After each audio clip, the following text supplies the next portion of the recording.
Nachbestellung bei deinem Hersteller in China und worauf du achten musst, damit es in der zweiten Runde auch genauso gut funktioniert wie in der ersten Runde. Bleib dran!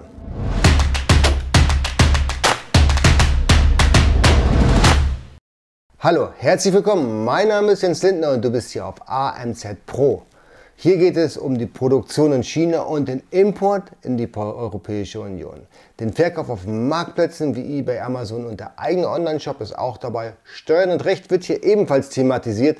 Wenn das für dich spannend ist, dann drückst du jetzt den Abo-Button, die Glocke, damit du informiert bist, sobald ein neues Video online geht. Und hey, heute geht es darum, was muss ich beachten, wenn ich eine Ware neu bei meinem Hersteller bestelle. Das heißt also, die erste Lieferung, die ist angekommen, ja, der Abverkauf läuft gut und jetzt muss ich nachbestellen.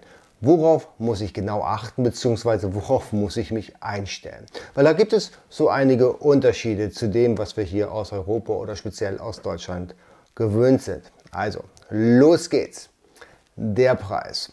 Also die Wahrscheinlichkeit, dass sich der Preis und die Bedingung deiner Bestellung ändern wird, ist ziemlich sicher. Bei einer Nachbestellung ist das für den Asiaten bzw. für die chinesische Fabrik ein Startschuss für dich nochmal komplett alles neu zu verhandeln. Ja, es geht darum, nicht nur um den Preis, der wird natürlich genauso hart verhandelt wie das erste Mal, aber auch die Lieferzeit und möglicherweise die Qualität und die Verpackung wird nochmal nachverhandelt, weil der Hersteller erkennt natürlich, okay, der Verkauf läuft gut.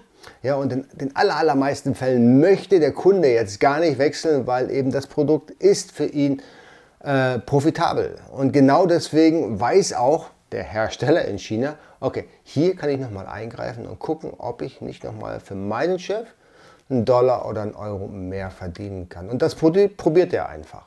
Das muss man ihm auch nicht übel nehmen, weil das ist in der Kultur drin, dass eben bei jeder Bestellung alles neu verhandelt wird. Speziell der Preis, der versucht ja nochmal eine Schippe draufzulegen. Er kommt mit ganz tollen Argumenten, die auch total logisch sind.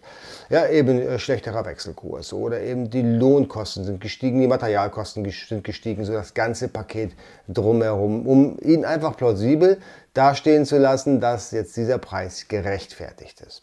Ob er das ist oder nicht, das steht auf einer anderen Geschichte, weil wir wissen alle, dass die Lohnkosten in China steigen. Ja, aktuell ist es tatsächlich so, dass die Lohnkosten in Portugal geringer sind als beispielsweise die in Shenzhen, wo eben die Elektronik gefertigt wird. Aber das ist eine ganz andere Geschichte. Worauf du außerdem achten solltest, dass du nicht davon ausgehen kannst, dass die Qualität die gleiche ist, die du bei der ersten Bestellung erhalten hast. Ich kenne so viele Händler, die sagen, okay, bei der ersten Bestellung, meine Qualitätsinspektion ist großartig verlaufen. Ich hatte so gut wie keine Ausfälle, ist alles schön im AQL-Standard gewesen und ich kann jetzt meinem Hersteller vertrauen und ohne Qualitätssicherung die Ware bei der zweiten Runde importieren lassen. Fehler, großer Fehler. Der größte Fehler, den ihr machen könnt, weil eins ist aus meiner Erfahrung immer so, die Qualität lässt normalerweise nach. Wenn der Hersteller weiß, dass du keine Kontrolle machst, ist spätestens bei der zweiten oder dritten Nachbestellung dein Produkt in der Europäischen Union nicht mehr verkaufbar. Weil sukzessive versucht er die Qualität herunterzuschrauben, um Kosten zu sparen, um mehr Gewinn einzufahren. Das heißt, du musst wirklich bei jeder Bestellung, egal was dir dein Hersteller sagt, immer eine Qualitätskontrolle machen, immer.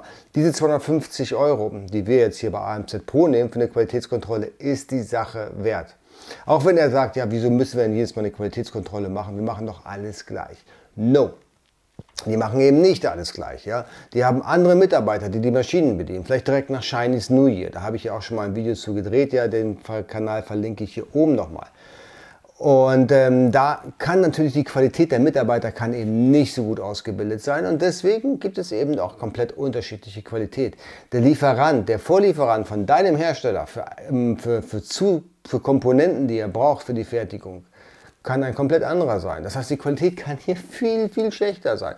Und dann ist zwar möglicherweise der Wunsch der Fertigung die gleiche, aber das Endergebnis ist komplett unterschiedlich. Und deswegen musst du immer darauf achten, dass du deinen Hersteller auch bei der Bestellung gleich sagst, okay, es ist völlig egal, wie oft wir ein Geschäft machen, ob bei der zweiten Nachbestellung, der dritten, vierten, fünften, 100. Nachbestellung. Es ist Pflicht, es ist bei uns Company Policy, dass jedes Mal eine Qualitätskontrolle durchgeführt wird. Ich selbst habe schon hunderte von Bestellungen bei einem Hersteller platziert und jedes Mal habe ich eine Qualitätskontrolle machen lassen. Und guess what? Jedes Mal ist irgendwas gefunden worden, was wirklich kritisch war. Ja, wäre mir das vorher nicht aufgefallen und ich hätte die Ware im guten Glauben importiert, was wäre dann passiert? Ich hätte hier teuer nacharbeiten müssen. Und das wollen wir alle nicht. Wir wollen, dass die Ware am besten Falle ready to sell ist, also fertig für den Verkauf ist, ohne hier nochmal irgendwas anfassen zu müssen. Oder im besten Falle, wer auf Amazon verkauft, eben ready for Amazon, dass die Ware dann direkt zu Amazon ins FBA-Lager geschickt werden kann, ohne dass ich hier nochmal Großmutter, Schwester oder Tante dazu einspannen muss, irgendwas nachzuarbeiten. Also ganz, ganz wichtig, die Qualitätskontrolle muss immer sein. Die dürft ihr niemals überspringen, egal was euer Sales sagt, egal wie oft ihr dort bestellt habt.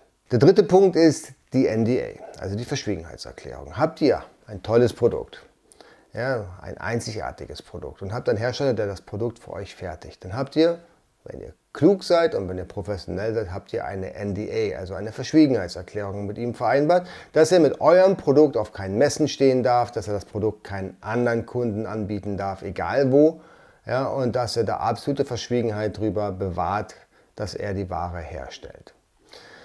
Diese NDA gilt, ja, aus unserem Verständnis gilt die für immer. Ja, zumindest für eine gewisse Zeit, eben diese Zeit, wie es dann auch im Vertrag drin steht. Das gilt für uns so. Aber es ist so, dass chinesische Hersteller oftmals vergessen, dass es diese NDA gibt, wenn es dann zu einer Nachbestellung kommt. Dann glauben die, ja, in ihrer Welt, dass diese NDA sich mit der Nachbestellung in Luft aufgelöst hat. Und deswegen macht es so, dass ihr jedes Mal, wenn ihr nachbestellt, sagt, okay, hier ist die Nachbestellung, wir sind uns einig, die Qualität bleibt die gleiche, der Preis bleibt auch der gleiche, beziehungsweise ich zahle jetzt 5% mehr oder 5% weniger, weil ich eben mehr bestelle. Und übrigens die NDA, also unsere Verschwiegenheitserklärung zu dem Produkt, das lasst uns nochmal unterschreiben, damit wir sicher sind, dass wir daran uns auch noch erinnern. Ja, er wird natürlich sagen, wieso haben wir doch unterschrieben? Dann sagst du, ach nee, komm, lass uns das normal machen. Ja, dann haben wir auf jeden Fall alles safe. Jedes Mal. Also ich mache das jedes Mal, wenn ich nachbestelle, immer nochmal die NDA gegenzeichnen lassen, dass ich ganz sicher bin, dass das nicht irgendwie in die Öffentlichkeit kommt. Ja, dann hat man halt die Schublade voller NDAs. Okay. Ja, aber man kann nicht genug davon haben. Ja? Und man kann dann auch Mr. Wong direkt auf die Finger klopfen, falls er irgendwo auf einer lokalen Messe mit deinem Produkt steht, ja, und das als seine Innovation ausweist und du erfährst davon und kannst ihm dann direkt auf die Nase hauen und ihm sagen, okay, dadurch, dass du die NDA jetzt eben nicht eingehalten hast, ist x Euro Vertragsstrafe fällig, oder? Das wird er niemals zahlen, davon mal ganz abgesehen, aber davon können wir dann später nochmal. Aber er wird ja dadurch, dass er eben die NDA nicht eingehalten hat, enorme Zugeständnisse machen. Aber wie gesagt, das machen wir dann zu einem späteren Zeitpunkt bzw. in einem anderen Video. Wenn man nachbestellt und man bestellt mehr nach als beim ersten Mal, dann bekommt man so eine Art Trust-Status bei dem Sales und auch bei dem CEO der Fabrik. Das heißt, du bist schon ein stabiler Kunde, wenn du das zweite Mal bestellst. Und das ist auch so. Ja, wie viel Händler bestellen nur einmal bei einer Fabrik, merken, das Produkt funktioniert nicht und verschwinden dann über alle Berge. Genau. Oder sind beim anderen Hersteller. Ja? Und wenn man das zweite Mal bestellt, das dritte Mal bestellt, dann hat man auf jeden Fall einen Trust-Faktor. Ja? Und dann kann man viel, viel mehr von seiner Fabrik erwarten als bei der ersten Bestellung. Ja, dann kann man eben ein paar Sonderlieferzeiten aushandeln, ein paar besondere Konditionen für die Verschiffung. Ja, vom Preis meistens weniger, aber irgendwelche Goodies kann man noch kostenlos reinpacken. Also das macht total Sinn, bei einer Fabrik mehrmals zu bestellen, ja, alleine schon mal, um diesen Trust-Faktor zu bekommen, diesen Status bei der Fabrik zu bekommen. Aber wie gesagt, das schützt euch nicht davor, dass ihr jedes Mal den Preis neu verhandeln müsst, dass ihr jedes Mal die Qualität überprüfen müsst und dass ihr jedes Mal bitte, wenn es denn die gibt, die NDA nochmal unterschreiben solltet. Damit es hier niemals irgendwelche Diskussionen gibt, müssen diese ganzen Dinge auch schriftlich, möglichst detailliert formuliert festgehalten werden. Ja, also im Prinzip ist es eine Kopie eurer ersten Bestellung, wenn ihr alles richtig gemacht habt. Und das wandelt ihr in die zweite Bestellung um und macht es genau in den gleichen Steps. Weil wenn ihr genau gleich bestellt wie bei der ersten Bestellung und euch da nicht gamen lässt von eurem Hersteller, dann bekommt ihr auch genau die gleiche Qualität oder besser, weil ihr eben dann einen entsprechenden Trust-Faktor habt. Ja, und ein ganz kleiner Pro-Tipp noch.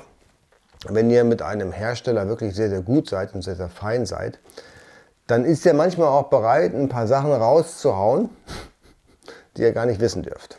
Ja, beispielsweise, wir hatten ja vorhin bei Punkt 3 die NDA.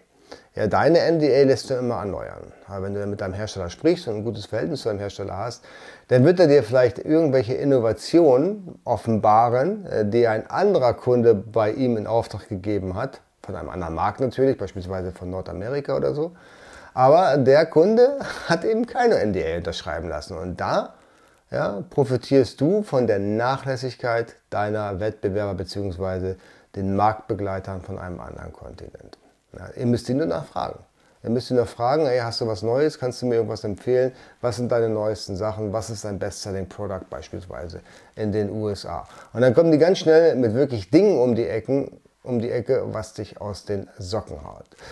So viel zum Thema, was muss ich beachten, wenn ich das erste Mal bei meinem Hersteller nachbestelle. Wenn euch das Video gefallen hat, dann gebt mir einen Daumen nach oben, abonniert den Kanal, drückt die Glocke, damit ihr informiert seid, wenn ein neues Video online geht. Hinterlasst mir in den Kommentaren bitte, wie ihr nachbestellt bei eurem Hersteller und wir sehen uns beim nächsten Video. Macht's gut, ciao.